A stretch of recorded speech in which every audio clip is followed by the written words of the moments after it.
right on the corner. And this 94-year-old lady owned the building forever and ever, and she lives in the penthouse, which is like a 2,300 square foot badass, looks Wow.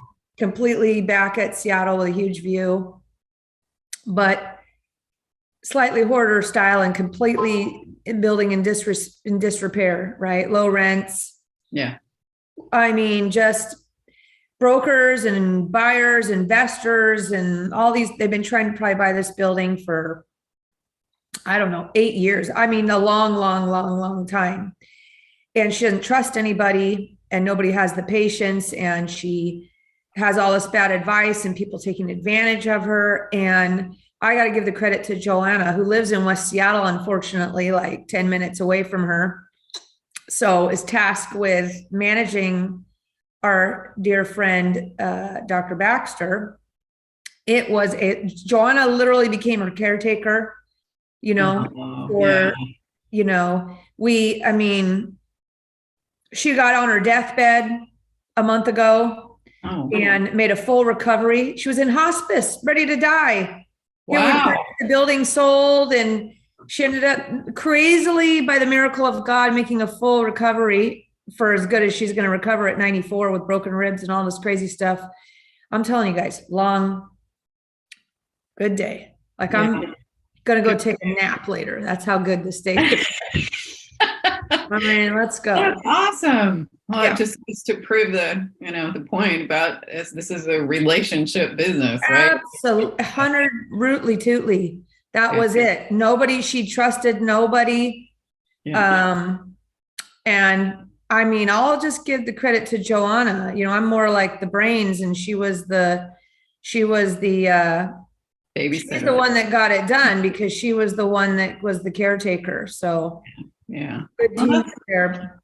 But that's great. You were helping people. It worked out great. oh yeah, totally.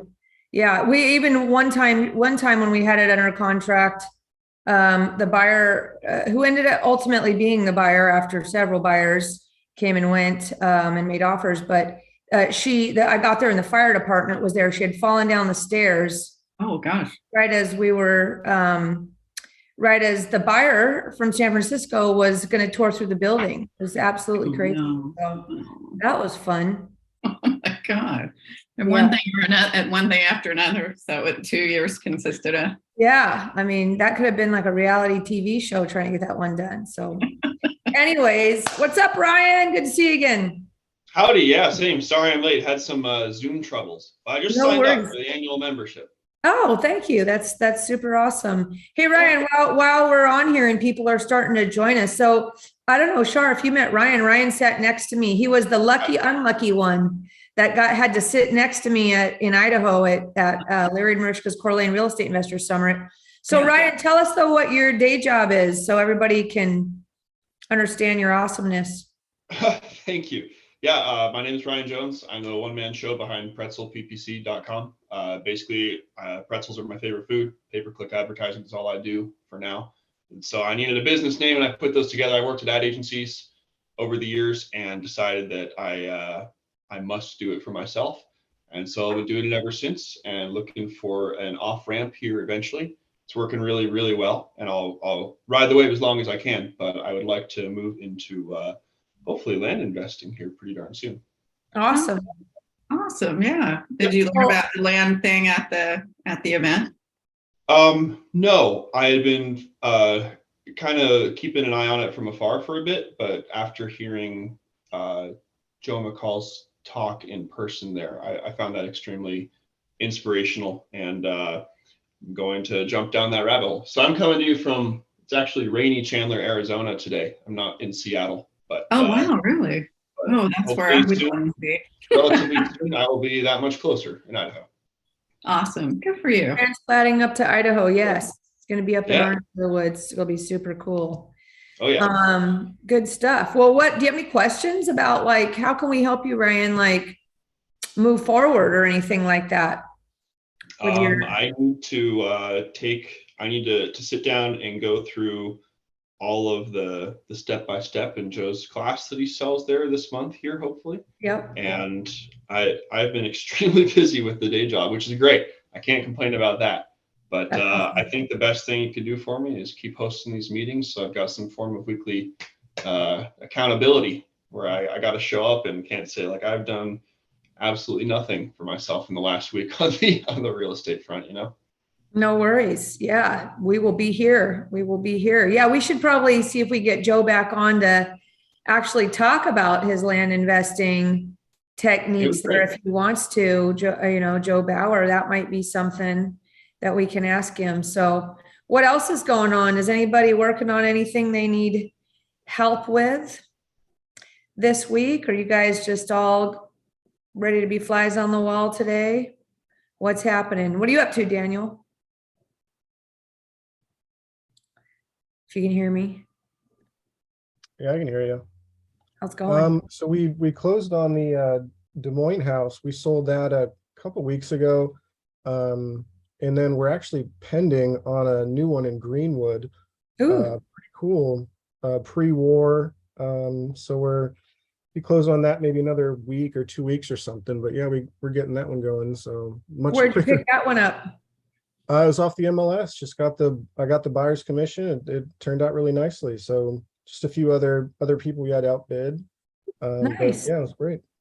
So you saved yourself on the deal maybe because of the buyer's commission, or you were able to offer a higher price. Yeah, both of those. Yeah. Nice. That's a good story. So you're gonna flip it or what? Yeah, we're gonna flip it. Already got the contractor out there, and it should be a good little project. Pretty fun. Sweet. That's my neck of the woods. My kids go to school right there at St. John. What street's it on? It's on 84th, 2 blocks away from Greenwood Ave. Wow. Yeah, pretty That is cool. a good one. Yeah, That we is like a it. good one. I'll have to keep my eye out for it. Good stuff. Yeah, yeah. Congratulations. So how'd you pay for it? Are you guys It was using all money? cash. Yeah, we're all cash. You guys are using all cash. So are you doing like one deal at a time with all your cash so you can? Yeah, for now.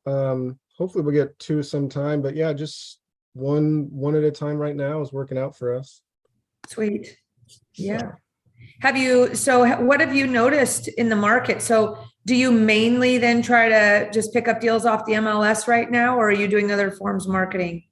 No, we like the MLS. It works out well for us. It's not as many people are buying right now, but I think you said a while ago, if your houses don't have any, I think you use variables or variant or something like that, where it's like the house doesn't have like an ensuite master, or if it's on a busy road, it's a really hard sell. But if your house doesn't have any of those problems, I mean, our house sold in like 3 or 4 hours. We got a full price offer on Des Moines, and this one. That's fantastic. The Seattle one, the Greenwood went before offer view. So they're selling if they're really good. So what's the price point on it'll be interesting to see if you experience any differences between a price point that's in Des Moines and a price point that's up here in Greenwood, which will be much higher, right? Yeah. So Des Moines was, we converted the garage, we added an ensuite. So we added about 400 square feet. So it was 2,600 total. This Greenwood is like 1,600. Right now we're planning to both, we listed Des Moines at 950. I think maybe this one will be 950. We'll see, but it's, they're about the same. We think the ARV is going to be, but I don't know. So when you're comping it these days, how are you deciding what your ARV is? What's your method? Well, my broker's Pellego, so we mostly use the Pellego website and software. So do you benchmark that with some double checks, or you just rely on whatever Pellego pops out? No, I mean, I'll look at the comps that they give us. I do notice they're a little high most of the time, so I usually take a little bit off and kind of look at the comps they give us myself, and it's fairly accurate, but it's generally high. And when Pellego is pulling comps though on their platform or whatever they're doing, are they using comps that are they using, well, like how far back are the comps, right? Because that's the risk these days. Yeah. Oops. Oh no. Guess what? I just got a little note that said my photographer, my family was doing family photos this weekend, and the photographer just tested positive for COVID. That's a bummer. And Joanna, my sister from another mister, she told me she tested positive for COVID this morning. So it's going around. There you go. I got one kid homesick. Anyways, I digress. So Daniel, on the comps that are getting pulled by Pellego to help establish your ARV, how far back do those comps go, or what are those comps? Are they a mix of actives, pending, solds, and how far back and stuff like that? I haven't noticed the timeline. I mean, they're not going back to last year, but the Pellego software identifies them if they're a flip or not. I don't know how they do it, but they're pretty good. That it's got a little label on it, whether if it's a flip or not. I think I haven't noticed anything too far back. I mean, a couple months is my guess. Nothing crazy, but yeah, that's another thing you have to take into consideration. You're right. Yeah, I'm setting you up for a little topic, which is, from even the beginning of the year, you don't want to go back that far. I mean, literally the best comps that you can have right now are going to be what's pending. I mean, comps from even 60, 90 days ago, you kind of got to look and where interest rates went up. You sure don't want to go past and be using comps when the interest rates were lower, right? Because conceptually, every 1% interest rate hike, every 1% interest increase in interest rates affects buyers' purchasing power by, they say, 10%. Now, whether that's a hard and fast rule, who knows? But it definitely is. So my personal take on all that is I would be very careful relying on any comps that are not currently pending or sold in the last 30 days, because if they sold 90 days ago, that might have been a different interest rate at that time. And if it sold 90 days ago, that means that or even 60 days ago, that means that it actually took its offer and went under a contract 20 days at least before that, right? And so that interest rate changing, like I think Fed funds rate just went up yesterday. And so that does not translate directly into mortgage rates, but as a dollar for dollar thing, but it does impact what's going on, right? It impacts what these lenders can sell their paper for on the back end and their spreads and all that stuff. So I'd be curious to know actually on the Pellego program, how far back they're pulling comps from, because I would be highly, Pellego's super awesome and the tools are great, but I'd be highly sensitive to that and an increasing interest rate environment, which directly impacts buyers' purchasing power and therefore sales prices. So like when I'm doing it, I'm only trying to rely on what's pending, calling around what's pending, or what's closed in the last maybe 60 days. Anything beyond that, I'm just going to start discounting pretty good. Like I'll say this, though, I had one of the hottest homes in Seattle that was remodeled, as a listing. Redfin sent it out as a most popular home in Seattle, on the top 10 most popular homes in Seattle. Mid-century Rambler, kick-ass location, garage, floor to ceiling windows, brand new kitchen, super awesome master edition. And that sold for 10% less than it would have, at the beginning of the year, which now has moved maybe even, like we say, hot homes are still going to sell in great locations that don't have any variables, right? But even the hot homes are selling for 10%. And that was earlier this year, 10% less than they were, at the beginning of the year or last year. So be super careful with that. And it's an excuse, right? I mean, I guess you have to compete as long as you have your exit strategy, and if you had to drop the price, you could hang on to it as a rental, right? Or something like that, or absorb a hit. But yeah, pending listings are your friend right now, and never cross over the natural boundary line. So you're on 84th, right? In Greenwood. Yeah.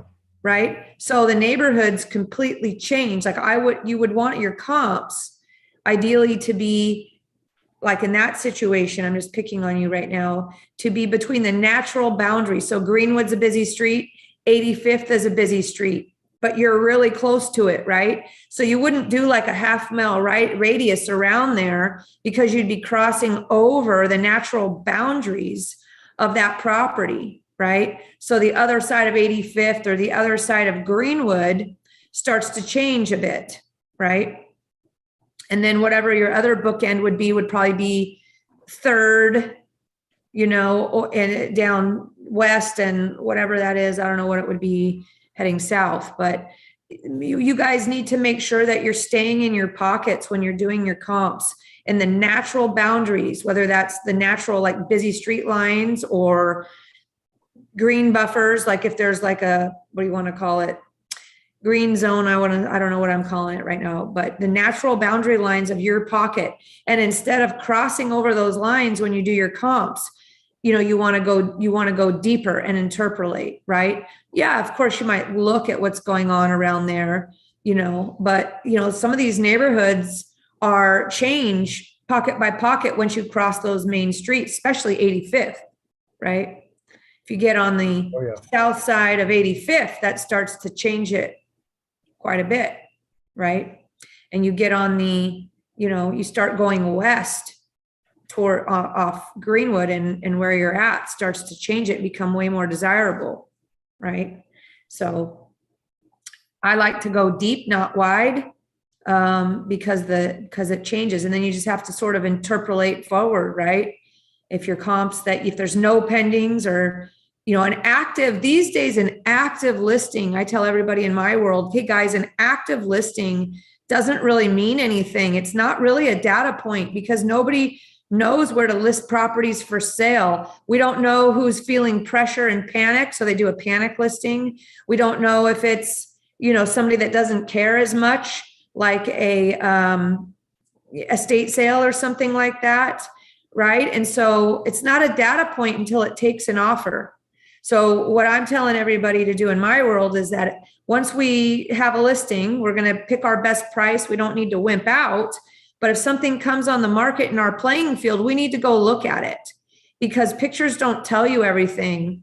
You need to go look at it and bring, if you're a broker, you bring your sellers with you. For you, Daniel, you guys, your team goes and looks at it, because you won't necessarily be able to get back in once it takes an offer and goes pending, right?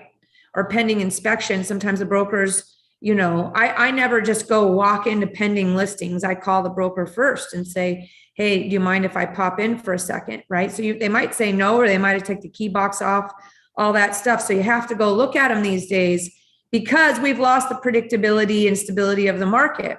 So if that house now takes an offer before yours, you're going to wonder, why did that happen? My house appears on photos and everything, and drive by or something that it appears better, right? And since an active listing really means nothing these days, it only means something if there's the data of the fact that took an offer.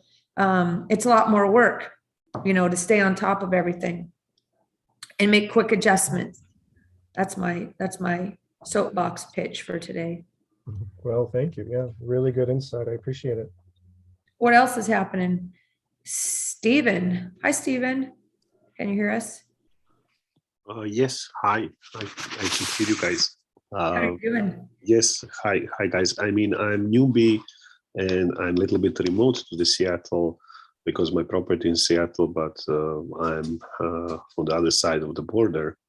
Are you in Canada? Yes, that's correct. Oh my gosh, awesome. That's super cool. I'm actually working on a deal up in Canada right now in South Vermilion, British Columbia, up there in Alberta. I work with some investors that do a lot of marketing, and they got a deal up there that I help them basically working on. Where are you at? I'm in Edmonton.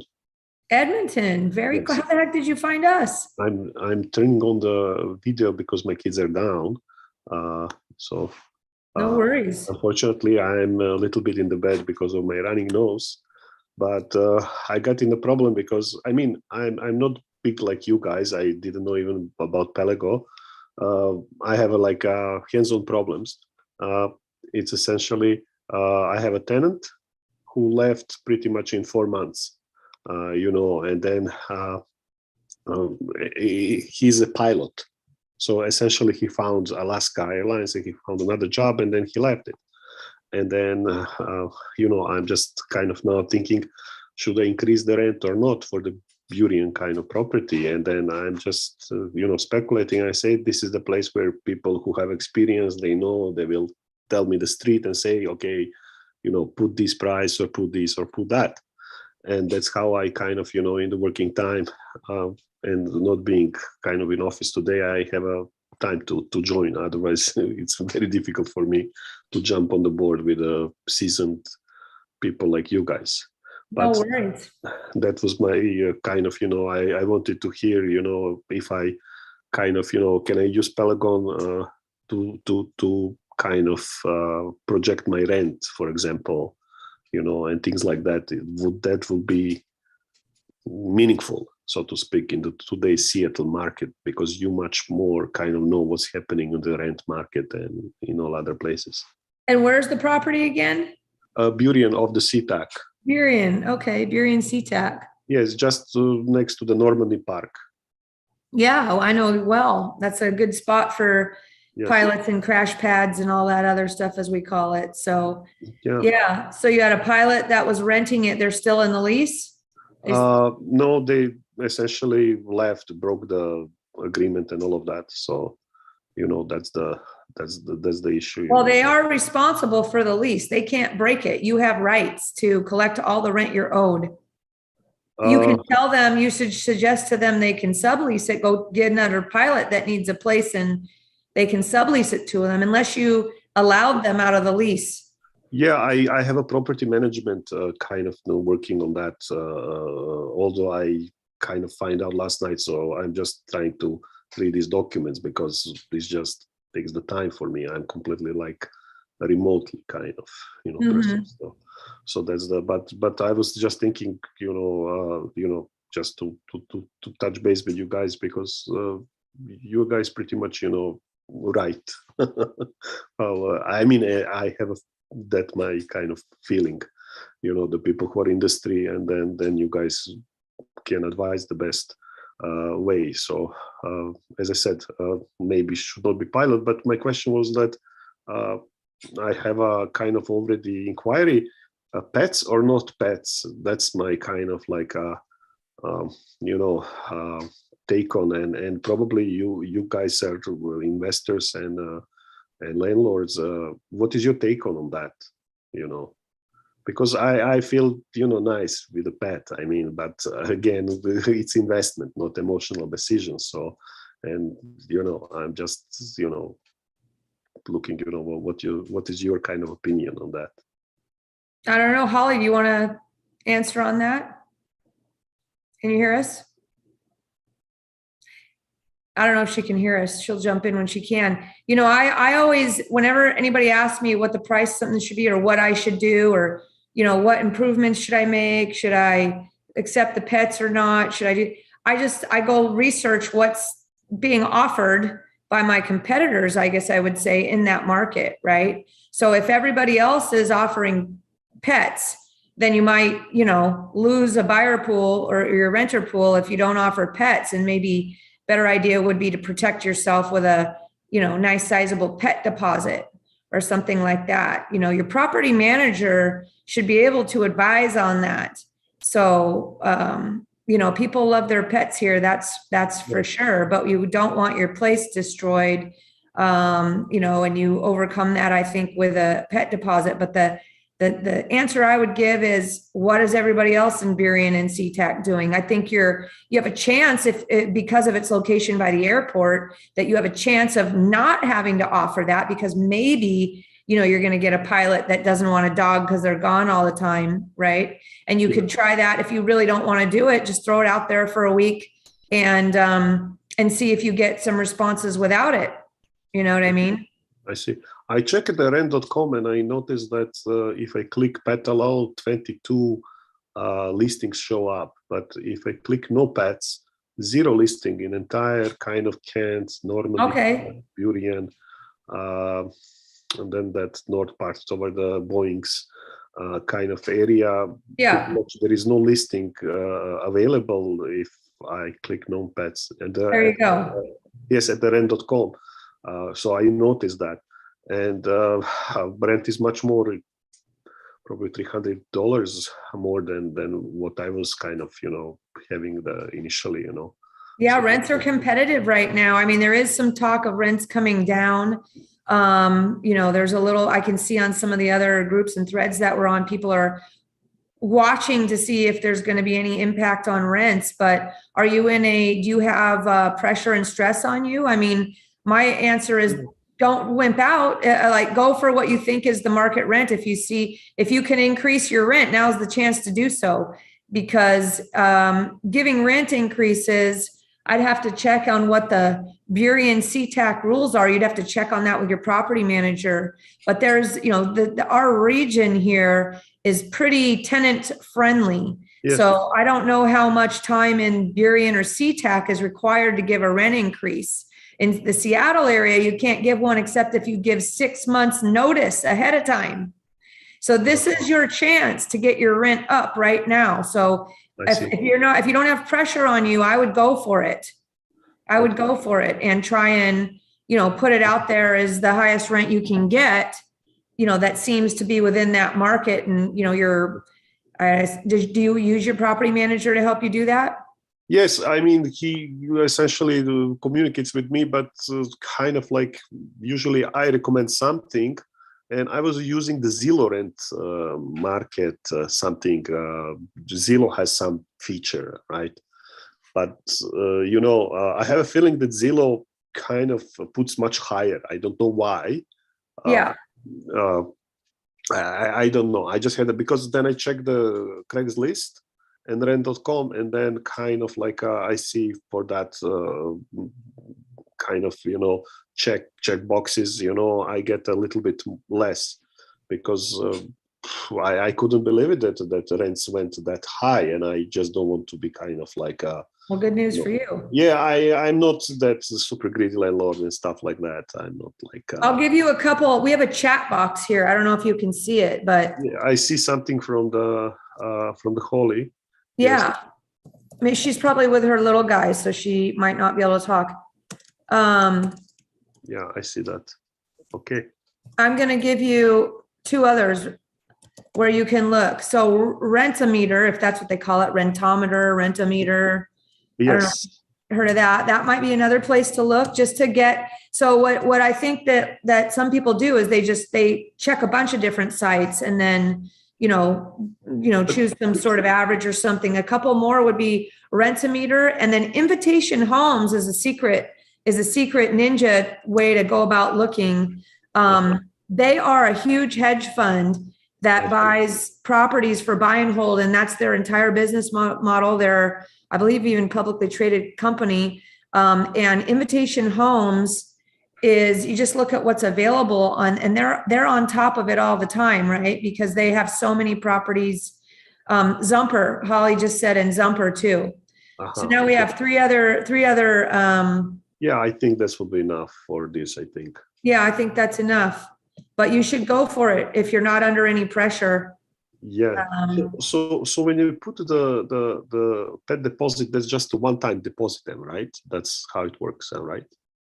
Pet deposit, yes, that you hold it over the term of the lease. Okay. Yeah, Okay. just it's like the regular deposit, except for it applies extra for the pet. Yeah. Okay. That's very good. Yeah. Thanks, guys. I mean, that's great. Yeah. I know now. Things are coming. I'm in the King County. I know because my taxes are coming from the King County. I know that.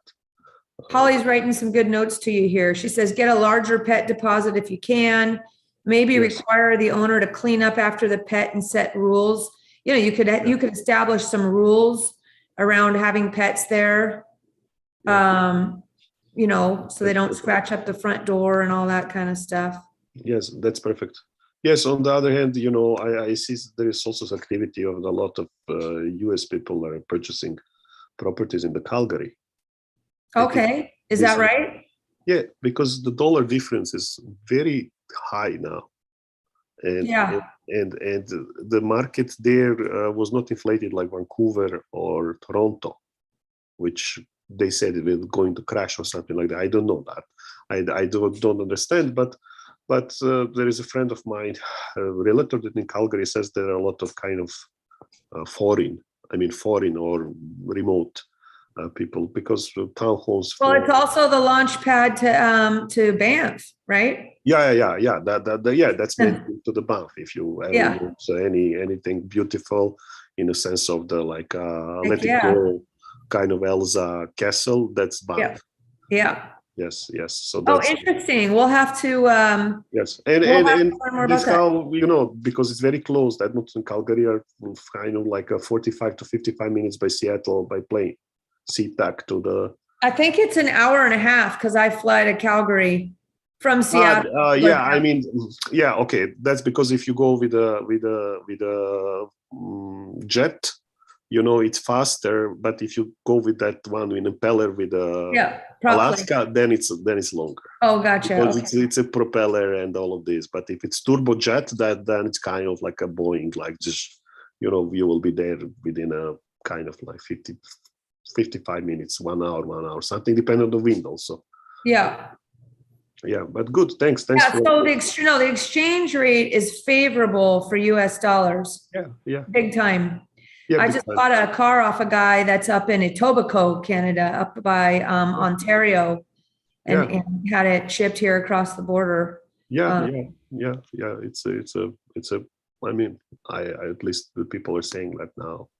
I just put in 300,000 Canadian dollars, and they said it equals $218,572 US dollars. Yeah. That's interesting. Yes. I mean, for that you can buy single family for home in any of these cities. Single family. Interesting. Yeah. And then just rent it and then have a thing. Thank you guys. There you go, Joe Bauer. Launchpad to Alberta region. Yeah. Right there. You could pick up a place for cheap in Calgary. Yeah, or anything in the Kelowna, maybe even that, or the Radium Hot Springs, Banff Radium Hot Springs. This is all ski resorts. Nice. Kind of, that is there, but Cool. but you have to change tires. Not like Seattle. Seattle people don't change tires. They don't get tires because if it gets if it gets snowy, which kind of happens once in the then it's a different ball game. Different ball game. Yeah. That's good stuff. Well, what else is going on with everybody else here today? Yeah. Who else is here? Yeah. Who else? Kathy, you need any help or? Yes. I was just going to say something to Stephen about. I can share my experience about pet or no pet, if he wants. Yes, go ahead. Okay, because I have that a dilemma as well. Depending on the market that you're, like the rental market you're in. I'm not in Seattle. I'm not in the US, but I would look at my competitors. I would go on Craigslist or Facebook Marketplace and see my neighborhood where I guess how much the rent go for. That's how I evaluate how much I should charge. And if it's a tighter rental market, if it's a what do you call it, landlord's market, then I would not take pet. But if it's a higher vacancy, I would consider taking pet, because then in basically then I have a larger tenant pool. So it depends. Like if you don't need to have pet, I mean, for my personal experience, I would rather not have pet, because pet even though I did have tenants that had pet, but when they leave a smell, and then sometimes it's yeah, I don't know. And the hair, like, behind the fridge and stove. And so the next tenant would complain about that. So I think if you don't have to rent it out with pet, you're better off, unless you're getting a lot more money for it, of course. Because I usually charge, like, you can charge more money, right? When you're allowing pet. So that's sort of my 2 cents on that. Yeah, and I find Facebook Marketplace, I better luck finding tenants than Kijiji.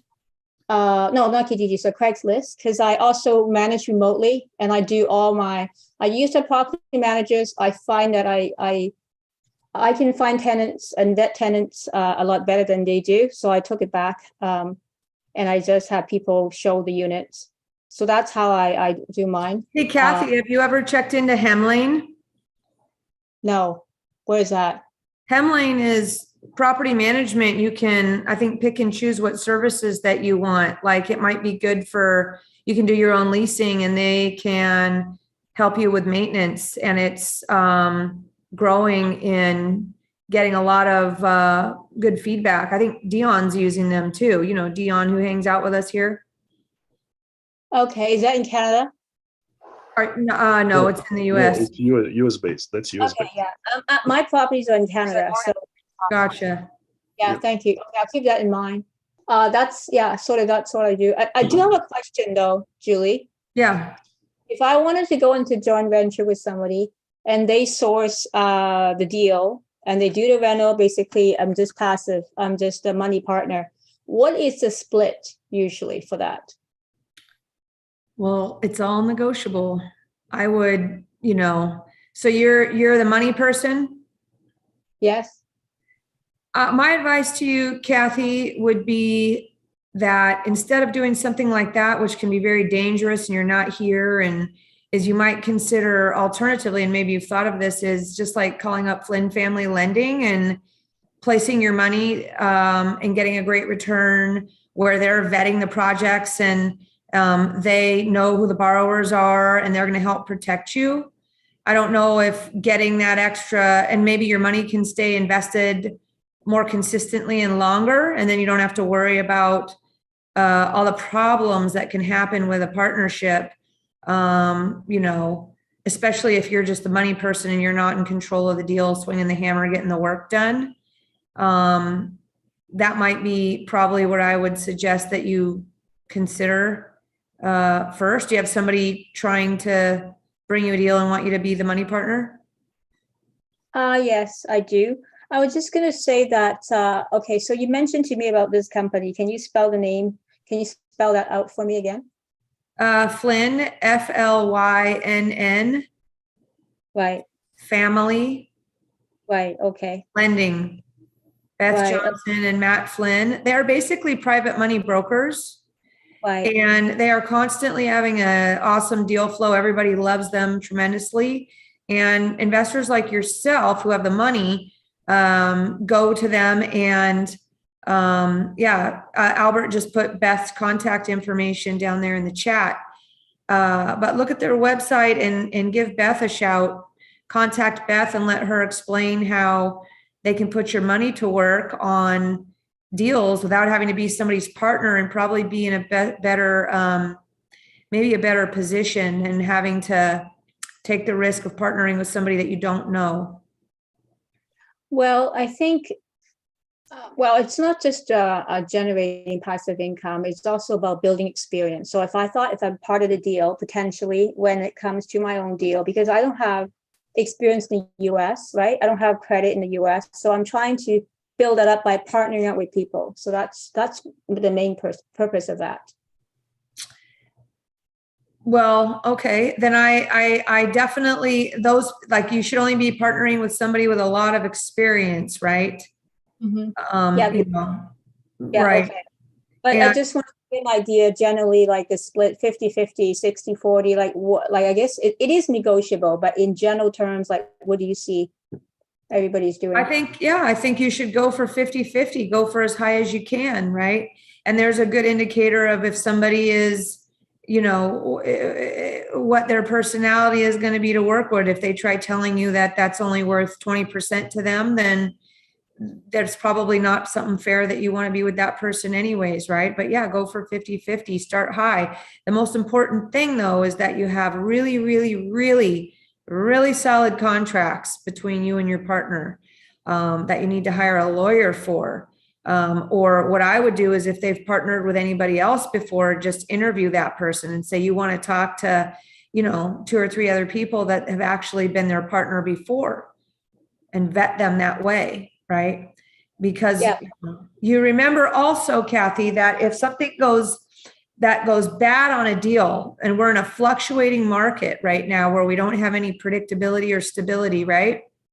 You definitely don't want to be buying a property with somebody that has any of these variables, like no garage or busy street or things like that. No, this is the multifamily. That's what I like about that, because I don't want to Okay. buy. Yeah, multifamily is so How many based on- units? 5 units. So So it's it's based on commercial. NOI, and I think it got a very good price, so there's a big spread. But okay, they're offering me 50-50, so I wasn't too sure if it should be more.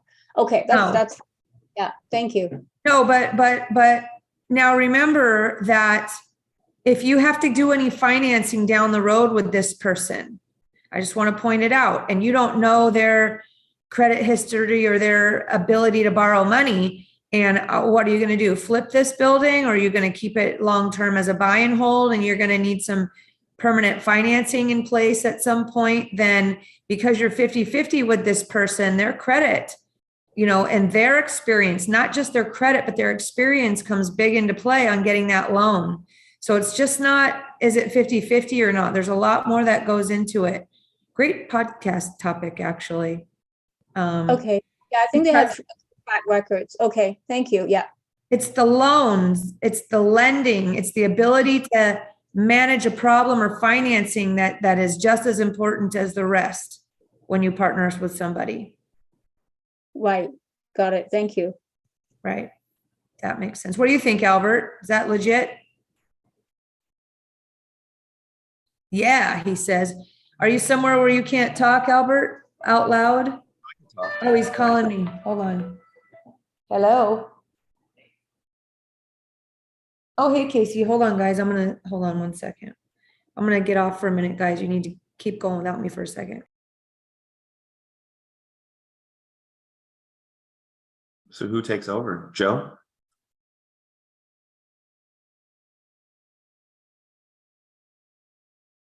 What was the topic? Albert, we're just talking about general questions that people have and answering and working with those things. So there's not an official topic. Sorry, guys. I thought the person calling me, his name was Bui. So I thought Albert was trying to call me on the side here to tell me something. And it was some agent. No. I hope you got mutual, Julie. Getting the contract. Oh, thank you. I did get that apartment building I've been working on forever sold today. So there's my deal for the day. But What's Seattle, right? yeah, good one. Good value add one there. Sorry about that, guys. So Albert, what do you think about all this? What do you think about what are you seeing in your world? Albert, tell us who you are. Some people might not know who you are, Albert. Loan officer up here in Pacific Northwest, although I'm in Irvine right now. Just temporary. Been doing loans for about 10, 12 years and been investing for about 10, mainly in long-term rentals and apartments, and got about 10 lease ups to do right now. So I got a lot of vacancies, and it was at 18. Now I'm down to 10. So I had to lower rents. Why'd that happen, Albert? In my opinion, probably because people can't sell for 21 prices. So they tried Airbnb, but Airbnb's coming down. So they're like, well, why don't I just list it on long-term rents, right? And so the market's been flooding with units. So competition's fierce to try to get a good tenant right now. I mean, bad tenants you can find with no job or something, but the good tenants with verifiable income, jobs, and credit, that one is tougher to find right now. Where are the properties? Everywhere from Kent, Lakewood, West Seattle. Some of them are fully rehabbed. Some of them are legacy 70s units with pine cabinets, but they're clean, safe and clean. Some of them are brand new, rehab, highest cabinets, vinyl plank floors, two-tone paint, all the LED cans and all that, tiled showers. And frameless glass sliding shower doors. So the upgraded units get a premium, but they're still hard to rent too, even the upgraded units. So in terms of doing loans, I'm also a real estate investor. That's what I do. So I'm renting out units right now. So I got real market feedback from leasing units all the way from King to South Pierce out to Kent, Covington. I wonder if there's a difference between the experience people are having renting single family homes versus apartments also. Curious to know, because I deal with, people renting their houses as well, and they're still getting, the one I posted the other day, she got tons of interest immediately. Yeah, houses might be different. I only have, just for context, these units are from 550 square feet to about 1,500. Those are the 1,500 ones are townhomes. They're more like a home. Those actually rent pretty quick. So to give more context to it, nuance, the 3 bedrooms actually rent out fast. Like my university place, 3-unit townhomes, they're like 22 to 300. They rent out quick. They're fully rehabbed. Because of roommates or what? Is that a roommate situation? Well, in uncertain times, people room together. So I think they're either going back to their parents or rooming together, or they're doing some kind of, they're considering their options, I think. Yeah. And it might be winter too, right? So the winter effect as well. Yeah. I mean, it is interesting, right? So, and you're seeing a flood of units. It's a great topic right now. Exactly. And are you seeing downward pressure on rents, or you wouldn't really know? It'd be hard to know. Yeah, they're down. They're down. You're seeing, yeah. I have units offering 300 incentive first month. We don't give them it the first month. They have to pay everything the first month, but we give it to them on the second or third month, just to make sure paying tenants. Good. Yeah, or you give them at the end. You make their last month or the 11th month cheaper. Yeah. But we had to do incentives, and we've lowered some rents. Yeah. Monthly. And so I saw you post something on that the other day. What's the talk of the town on all the threads on when you posted about that? I didn't follow up and read what other people are experiencing. Are they also experiencing the same? I assume. I was thinking about, I was like, why is it so hard to lease up units? And apparently a lot of other people feel that way. Not everybody though. Some people say that single family homes have been okay to rent. The consensus, but the apartments have a mass competition, especially in downtown Seattle, right? There's so many new buildings with hundreds of units. Mm-hmm. Like what I was going to move into was Oni. It's on Denny Way and John Street, I think. Johnny. Yeah, those 2 streets. And that one had 480 units, actually at 560 before I was looking at it. And I think now they're down to like 300, but Crazy. Still there's so many units, right, available in the core area. Yeah. I wonder also if it's an impact of, like you said, I wonder if it's just narrowing it even down to 1-bedroom units, because that's where the pain is for one person to have to carry it, unless they're in a couple or something like that. Yeah. I wonder if by unit mix, like you said, your 3-bedroom townhomes are more home-like, but I wonder how 2 bedrooms are faring. They're just as bad as the ones. Are they? But like Tacoma stuff actually rents better. I don't know why right now, even though the Kent stuff is almost as cheap as the Tacoma stuff. So you try to argue on affordability, but they're not that. These 1-bedrooms, I'm only asking $1,250 to $1,400 on some of the better rehab ones, and there's shared laundry, so it's not like you have your own washer dryer. Do you think people are moving to a different location than Kent because the properties in better locations have lowered their rent? You know what I mean? Or, you get what I'm saying? Like it was sometimes like when the Class A properties, in downtown Kent, maybe there's some new buildings down there. They've lowered their rents. People are like, oh, I can get into a newer building at a better location. You think from the other classes is what you're saying, Julie? If the other classes are dropping their rents, maybe people are finding that they, would prefer, they were forced out to maybe the less desirable locations in Kent because when the market's hot, but now that they have some options. Prices are down, they're moving back in, to those nicer buildings with more amenities, better locations, if there's those available. Yeah, who's doing the studies these days? Is that Candace and those guys? It's the old, they bought like the Dupree and Scott. Do you know what I'm talking about? Scott, Kidder Matthews, they all come out with quarterly, monthlies. I'm subscribed to all of them. So I follow Dupree Scott, Kidder Matthews' brokerage reports. Yeah. The Marcus guys do too. Marcus guys always, they actually called me yesterday. They want to meet and, they want to pitch me their pitch deck and all that fun stuff. Yeah. Holly, what are you experiencing? Are you having any rentals? She's out in different location. I don't think she can talk today.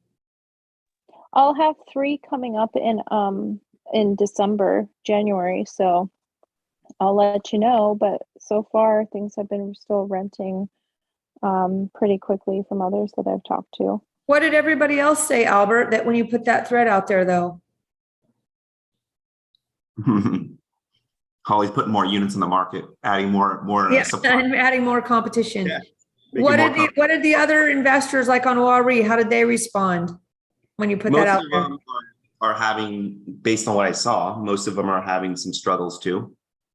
I think it's pockets, depending on where you're at. So I'll say ones in Alki, they're all legacy units, and I thought it would be easy to rent Alki units. I figured $1,600 for a 1-bedroom, that's pretty good. There's not that much supply because there's only so much land on that little peninsula.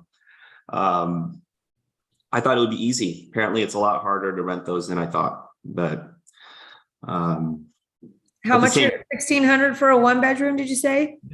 Yeah. I mean, you can literally throw a baseball to the water. So yeah, I mean, an arm, not a weak arm. But that was basically the rents we were getting at that apartment building we just sold today. Yeah. For a totally beat up unit, might have a little view of the Space Needle though, but dilapidated old building. Yeah. One bedroom.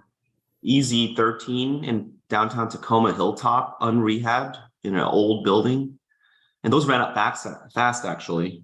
So what's your plan? What are you going to do? That can't stay that way. Yeah, I gotta lower the rents, gotta get incentives. I'd rather have them leased up a little bit lower than to have them stay all vacant. It's a lot of. What do you think about the idea of, I don't know what the rules are, right? Now we have to go back to what all the rules are per city, per county, but, shortening the lease term. So you're not necessarily giving a 12-month lease. So you have the opportunity to raise rents. Although I don't know where that works these days because the rules are so different everywhere on how much lead time you have to give, right? Mm-hmm. It's almost like you got to think of the strategy. Well, when I give a rent increase, if I can only increase it by 10% or 9.9% to not hit some longer notice threshold, right? So if you go to 10%, you have to give 60 or 90 days. But if you stay under, you have to only give, less time notice to raise the rent. You seen what I'm saying? Yeah. It's almost like you need a playbook for they've made it so damn complicated. You need a playbook for every, why don't you look into the midterm rentals, as Justin Canberra calls it, right? That's traveling nurses. The new exciting topic, the new sexy topic is MTRs and STRs. Right. And not to be confused with LTRs. STRs, MTRs, and LTRs. Medium term, yeah. So what about that? I'm not a fan of it because, there's mortgage. So it's a very hectic business. I prefer to have the least amount of activity to manage the rentals as possible. Understood. Yeah. Yeah. Right. And plus, I don't know if you have to furnish those. Yeah, the STRs you might have to. Or the MTRs. Yeah. Well, I don't know. I don't do them. But yeah, I would think you have to furnish them because if the nurse is coming in for 2 months, or the traveler is coming to work on a project for 3 months, they need to bed with them. So. Here's another idea for you. I'm throwing it out there. I'm making this shit up. What about if you contacted what if you rented your unit to corporate housing company where they're on the lease and then they charge a premium and they bring in the furniture. I think that would be cool. You know what I mean? If they could promise kinda me constant terms, I would consider it without my intervention. Just leave it to my. Yeah, they are on the hook for paying the rent every month on time. They're the ones that manage the From an owner point of view, that would be cool, as long as the master lease is with me and them, right? Yeah, And that's what I'm saying. they're Why would cycling- they be willing to do that? Because they charge a premium for the rents. And the cool thing, well, the bad thing with lending is if too much of your building is based on these corporate leases, you might not be able to get financing. Usually the limit's 25, 30%. So Right. if all it's are corporate leases, you might not be able to get financing. So if you're going to do that strategy, do it after you get your loan. Right. But you have all your permanent financing in place? Yeah, the banks don't like to lend to people with one tenant that manages all your units. Let's say you had 60 units, but half of them were rented out to some halfway house. You know, they don't want that because one tenant leaves, you're 50%.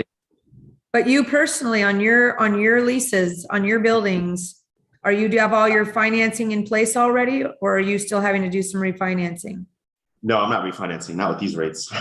Right? Unless you need to. So you're free to pursue, right? Give it a little test. Right. Report back. Yeah. That's some real world stuff for you guys. Totally. Yeah, that's same thing I'm hearing from my clients too, because I ask all of them as well. How's it been to rent out units? Apparently it's pretty easy in Kitsap. Kitsap County seems to be pretty easy. So Albert, can I ask you a question? Yeah. Would you rent it to someone who would run Airbnb on your property? Right now I'm not opposed to it. Right, okay, because I know people who do Airbnb arbitrage. They rent your place and they run the business. So it's like you're renting to a tenant, but they run their Airbnb, like they do short-term rental. But this is something that you could consider. I am 100% against that because I'm concerned, against it. those guys do have zero money and they are basically just taking a spread. You know, they don't really have anything to back it up if they don't have the Airbnb money coming in. And considering that we're having this huge inflation right now, that people's disposable extra income they might spend on Airbnb properties is probably one of the first things they're going to cut out, right? Is travel and leisure and extra income there. So I think that we're going to have a problem with, like Albert said, the Airbnb rentals are going to come on the market as regular rentals or get sold. It depends on, what's going on there. They overpaid for them. And a lot of them got these Airbnbs, not all of them, but a good chunk of them got it after the pricing shifted on April 1st. So basically what happened on April 1st is Fannie Mae made the pricing for a second home, an Airbnb, the same as an investment property. So instead of getting that 3 or 4% mortgage, your rate was probably like 4.7 at the time, which was way higher than the going rate. Nowadays, instead of getting a 7.1, you're getting like a 7.7 or an 8 as a second home. So they're priced the same as an investment property now because Fannie Mae caught on to it. They're thinking, well, why is everyone buying a second home? Well, come to find out, everyone's literally buying second homes as pseudo Airbnbs. So they changed the rules to curb all those people from doing it. Right. So that's what happened. Yeah. What's going on with rates now that Fed jumped it yesterday? I mean, went from like 6.8s to like low 7s right now. But Low we'll see. 7s on primaries. Yeah, I'm talking about primary best qualified. So don't be surprised if you're way higher. Yeah. And I'm curious to see what like Union Bank. So Union Bank has been pretty low still. What do you think? Are you able to do loans with Union Bank, Albert? got one right now. They're Right. but the same product is 6.25 right now for an ARM. So they're a little bit up. They're up 1/8 today, this morning. But these are ARMs, and their Union Bank requires much higher down payments. So we're not going to be getting those 5% down type loans from them.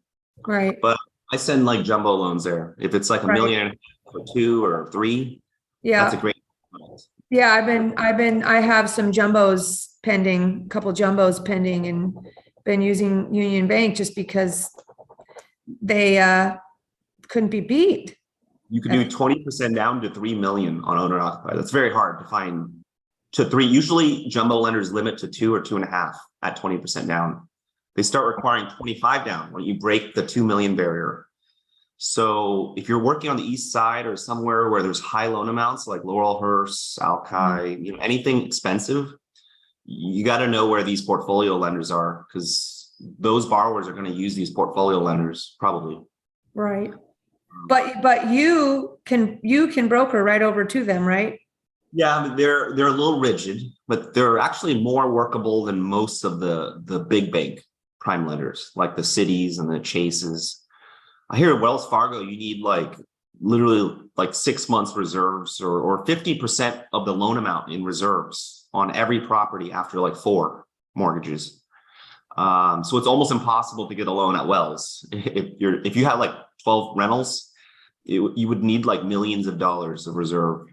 To the point where you wouldn't. Up for a minute, Albert, because even if you can get a deal where you can absorb the fact that your interest rate's going to be, what is it going to be today for a fourplex, Albert? You're living in there? Let's say you're not living in there. Probably upper 7s. I'd say 7 3/4. 7 3/4 for not living. What about if you are living there?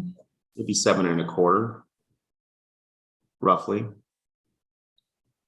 So it's a difference of about 0.5%. Yeah. To give you some context, it's about $700 for every 100,000. So if you're borrowing $1 million, that's 10 G's a month, or no, sorry, 7,000 a month. That's just principal and interest. And then you got, your King County taxes, you got insurance. Insurance is probably $250 a month for a fourplex. And your insurance, your taxes on $1 million fourplex, probably $700 a month, $800 a month, I would say, in King County. So you already know your mortgage is going to be about 8 G's. Are you going to rent each unit for 2,000 or more, or you're going to be negative cash flow? That's basically, I could just look at the building and know if it's going to be negative cash flow or not. Exactly. Pro forma or today. Today the rents are probably $1,500 to $1,800. Because if the rents were all already at market, they probably aren't going to sell. So it's probably under market rents generally, from what I see. So. Well, but the issue, aside from interest rates, that people oh man, I can make that deal pencil, and they, even at the rates, then they don't realize they need the reserves. Conventionally, we would require 6 months. So if your payment's 8 G's, we would need 48,000 in reserves, right? So I know immediately I need a borrower who has 48,000 in reserves. Based on the building's income, they don't need to make much money, because when you're buying it as an investment property, if the property cash flows, you don't actually need any income to qualify. This property you would, because it's going to be negative cash flow from a lender's point of view, because we're only using 75% of those. Let's say the rents are $2,000, there's 4 units. Yep. That's 8,000 in rents. We're going to use 6,000, right? Because that's 75%. So to us, this property is minus 2,000 to the lender's eyes. So then you're going to need some of your Amazon or job income to qualify for this property, hypothetically speaking. And you're going to need 48 reserves, and you're going to need whatever the down payment is to qualify. So if we're going over a deal analysis, this is what I would talk to a borrower about. What do you need? They usually call me and ask me what's my cash to close, and what do I need to qualify for this building? And this is what I would tell them. Plus your capital expenses, if you're. We don't care about it conventionally. If you're a rehab lender, a hard money lender, they're going to need to see your reserves and your CapEx. What are you going to put into the building? Where's that money going to come from? Right. That's a certain lending question for people. Yeah. A hard lender would ask you that. But conventionally, I just care about your 25 down, your 20 down, and your closing costs, which are probably 12 to 15 grand.